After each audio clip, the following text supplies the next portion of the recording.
La nuit tombait, silencieuse, sur le cratère endormi. Silencieuse? Pour une oreille humaine sûrement, mais le pan de la réalité qui échappe aux mortels est sans limite. Et les rumeurs de cette nuit si spéciale ne faisaient pas exception. Pourtant, pour les rares élus, aux veines parcourues de magie, l'air frémissait et vibrait, produisant des notes qui faisaient écho à leur nature profonde, les révélant pour une nuit. Dans les villes et les bourgades, les habitants fermaient les portes et les volets, s'isolant de cette sensation que quelque chose se produisait sans qu'ils puissent le comprendre, s'isolant de cet inconnu qui les effrayait. Devant chaque maison, une chandelle fendait la noirceur de la nuit de sa faible lueur, constituant sans le savoir de nouvelles constellations sur le sol du cratère, comme si ciel et terre se confondaient. Dans les forêts, les êtres magiques étaient de sortie, accomplissant des rites vieux de plusieurs millénaires. Une paix temporaire s'était instaurée entre les peuples, juste pour ces quelques nuits, juste pour ces quelques soirées où la magie prenait un dernier souffle, avant de s'assoupir le temps de la froide saison. Élémentaires et démons, mages et marcheurs de rêve, vampires et fées, chaque créature était là pour célébrer les Saturnales et rendre hommage à la nuit, source de la plus pure des magies. Parmi eux, un peuple, dont le sang ne pulsait pas à l'unisson avec les étoiles. Un peuple humain, incapable de percevoir la musique des cieux, mais dont le cœur pouvait ressentir les effets. Partout dans le cratère, les clans druidiques s'étaient joints à l'effervescence ambiante pour partager en quelques nuits les secrets de la magie. Et sous les yeux curieux du petit Shinda, le clan Kori n'avait pas fait exception. Drapé sous de lourdes capes, chaque adulte du clan avait ce sourire si spécial, ce sourire qui faisait penser qu'il détenait le secret de la vie. Hommes et femmes s'étaient tressés les cheveux, y plaçant quelques feuilles de houx dont les baies rouges empoisonnées brillaient sous l'éclat de la lune. Le jeune garçon papillonnait d'un bout à l'autre du camp, observant les druides qui sculptaient des figurines à l'effigie des incarnations de la magie. Un peu plus loin, les autres enfants tressaient des poupées humaines en osier, glissant en leur cœur une plume ou une pierre. C'était un travail méticuleux, que les anciens supervisaient d'un air sérieux qui ne pouvait cacher la joie de ces préparatifs. Au cycle dernier, il était parmi eux. Mais cette année, c'était différent. Cette année, il ne regarderait pas les aînés du camp disparaître plusieurs nuits durant. Car cette année, il n'aurait pas à brûler les effigies au retour des adultes pour clore la période de fête. Non, car cette année, il partait avec eux, célébrer le sommeil de la magie, danser dans les flammes des figurines une journée durant, et raconter des légendes aux enfants. Après cette nuit, il ne serait plus le petit Shinda, fils de la meilleure archère du clan. Non.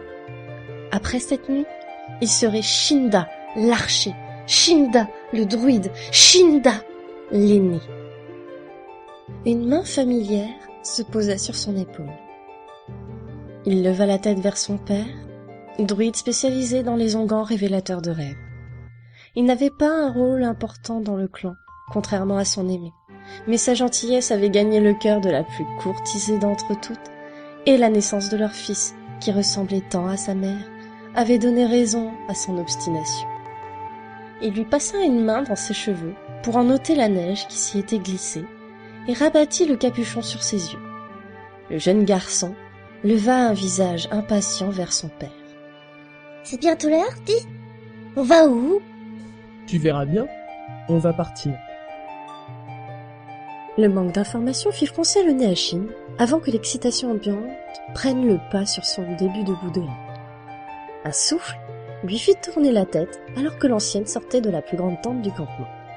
Derrière la vénérable, à sa gauche, le druide guérisseur, et à sa droite, reconnaissable entre toutes à son immense arc gravé de runes bleues, sa mère. Le cœur de l'enfant se serra de fierté. Un jour, il serait fort comme elle, et chacune de ses paroles invoquerait le respect. L'ancienne, dans sa cape blanche comme la neige, ouvrit la marche, et sans un mot, chaque membre du clan la suivit parmi les arbres.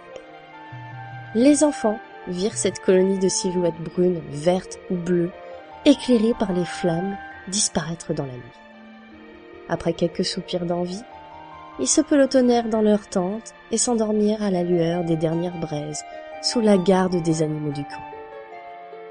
De leur côté, les aînés marchèrent longtemps, bien trop longtemps pour le jeune Shinda, qui rouvrit les yeux dans les bras de son père.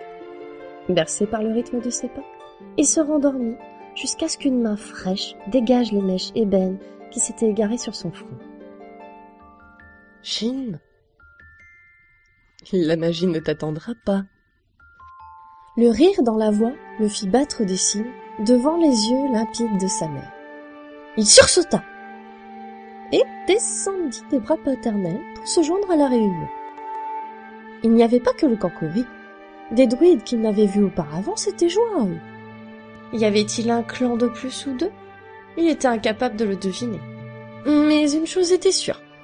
Il n'avait jamais vu autant de monde, et encore moins d'inconnus. Rares étaient les autres humains qu'il croisait dans les forêts. Quelques voyageurs surtout, des gens venus demander de l'aide pour un proche. Et parfois un elfe ou une harde de centaures était aperçu, d'après sa mère. Mais les inconnus étaient la dernière de ses préoccupations. Ils étaient tous groupés autour d'un étang, au-dessus duquel dansait un serpent de vapeur blanche qui s'échappait des rebords enneigés. La lune tombait dans l'eau, et sa lueur bleutée donnait une aura surnaturelle à la scène. Tous s'agenouillèrent. Shin se sentait un peu gauche, mais il s'empressa de les imiter. L'unité d'un tout qu'il ne comprenait pas, et qui se déroulait sous ses yeux encore embrumés, lui dictait ce qu'il fallait faire. Des chants s'élevèrent, et sans les avoir appris, Shin avait la sensation de les connaître. Il restait ainsi longtemps, emporté par cette musique qu'il ne pouvait entendre, mais qu'il servait depuis toujours, les yeux fixés sur ce ballet étrange et hypnotique, entre la vapeur et la lune. Et soudain, ce fut comme si la lune s'élevait et venait rejoindre sa jumelle dans les cieux, entraînant derrière elle son sillon d'étoiles. Peinant à en détacher les yeux, Shin réussit tout de même à jeter un coup d'œil à l'étendue d'eau. Elle était complètement noire, et dans le ciel, la lune et son reflet entamaient une valse sur cette musique inaudible qu'est la magie. En abattement de paupières, c'en était fini. Le reflet avait rejoint sa place au creux de l'eau, et la fumée blanche s'était évaporée, comme s'ils avaient rêvé.